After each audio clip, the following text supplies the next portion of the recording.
कभी सोचा है कि कुछ लोग इतनी आसानी से पैसा कैसे बना लेते हैं, जबकि बाकी लोग जिंदगी भर बस मेहनत ही करते रह जाते हैं।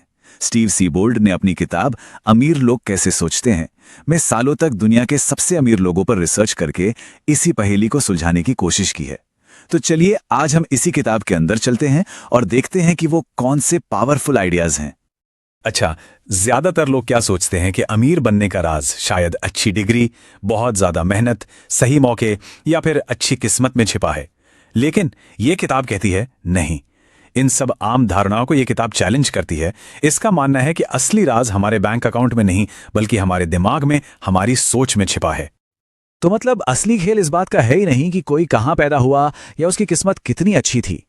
किताब के हिसाब से दौलत बनाने और ना बना पाने में जो सबसे बड़ा फर्क है वो इस बात से आता है कि कोई पैसे को, मौकों को और खुद को किस नजर से देखता है।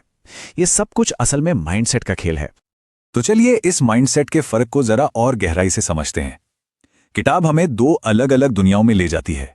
एक है मिडिल क्लास की सोच और दूसरी है वर्ल्ड क्लास की सोच।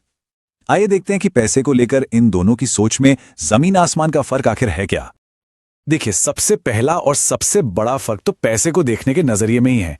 एक तरफ है मिडिल क्लास सोच, जो पैसे को डर और कमी से देखती है कि भाई पैसा लिमिटेड है, इसे बचाकर रखो, कहीं खत्म ना हो जाए। ये एक डिफेंसिव सोच है। वहीं दूसरी तरफ वर्ल्ड क्लास सोच पैसे को एक मौके की तरह देखती है कि पैसा तो बहुत है, इसे और कैसे बढ़ाया जाए, इससे और क्या बनाया जा सकता है। ये एक अटैकिंग और क्रिएटिव सोच है। अब कमाई को लेकर भी सोच बिल्कुल अलग है।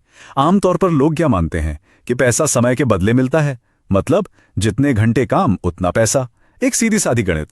लेकिन अमीर लोग ऐसे नहीं सोचते। वो प्रॉब्लम सॉल्व करने पर फोकस करते हैं। उनकी कमाई इस बात पर तय नहीं होती कि उन्होंने कितना टाइम लगाया, बल्कि इस बात पर कि उन्होंने कितनी बड़ी प्रॉब्लम सॉल्व की और कितनी वैल्यू क्रिएट की।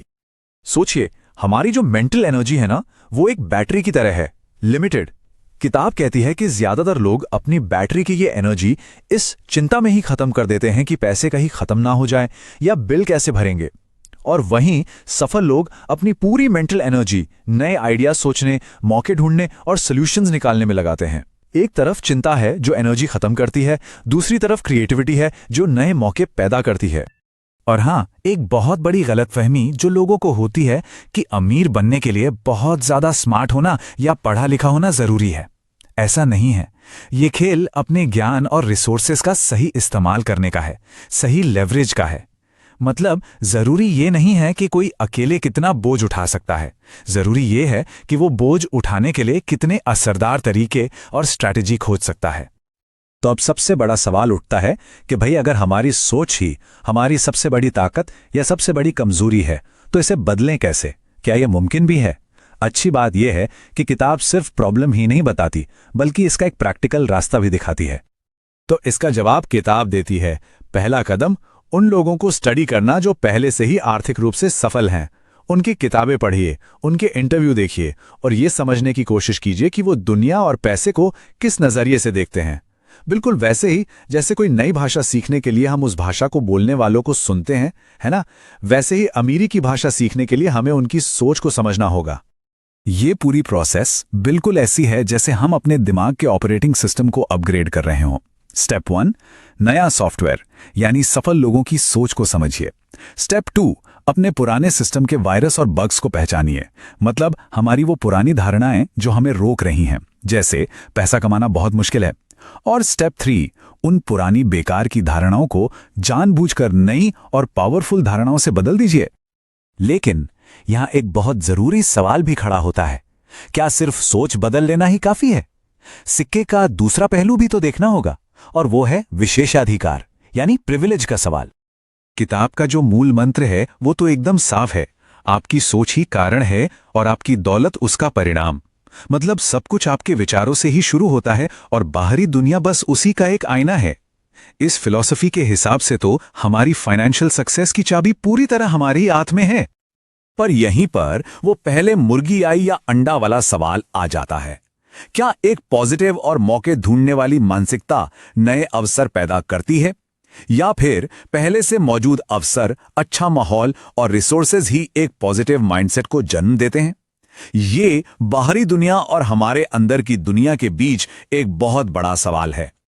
और सच तो ये भी है कि हम सब एक ही स्टार्टिंग लाइन से दौड़ना शुरू नहीं करते हैं ना। कुछ लोगों को बेहतर शुरुआत मिलती है, जबकि कुछ के रास्ते में ज्यादा रुकावटें होती हैं।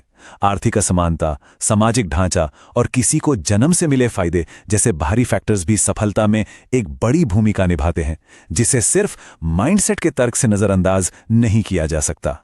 तो फिर इन सब बातों का निचोड़ क्या है? किताब के पावरफुल आइडियाज और उनके खिलाफ तर्कों को देखते हुए हमारे लिए सबसे जरूरी सीख क्या है? फाइनल टेकअवे क्या है? और आखिर में किताब हमें वापस हमारे अपने अंदर झांकने पर मजबूर करती है। ये हमें सोचने पर मजबूर करती है कि हमारी फाइनेंशियल टेंशन का असली कारण क्या है, हमारे बाहरी हालात या उन हालातों के बारे में हमारी सोच। भले ही हम बाहरी दुनिया को पूरी तरह कंट्रोल ना कर सकें, लेकिन अपनी सोच को कंट्रोल करने की शक्ति तो हमारे पास है ही।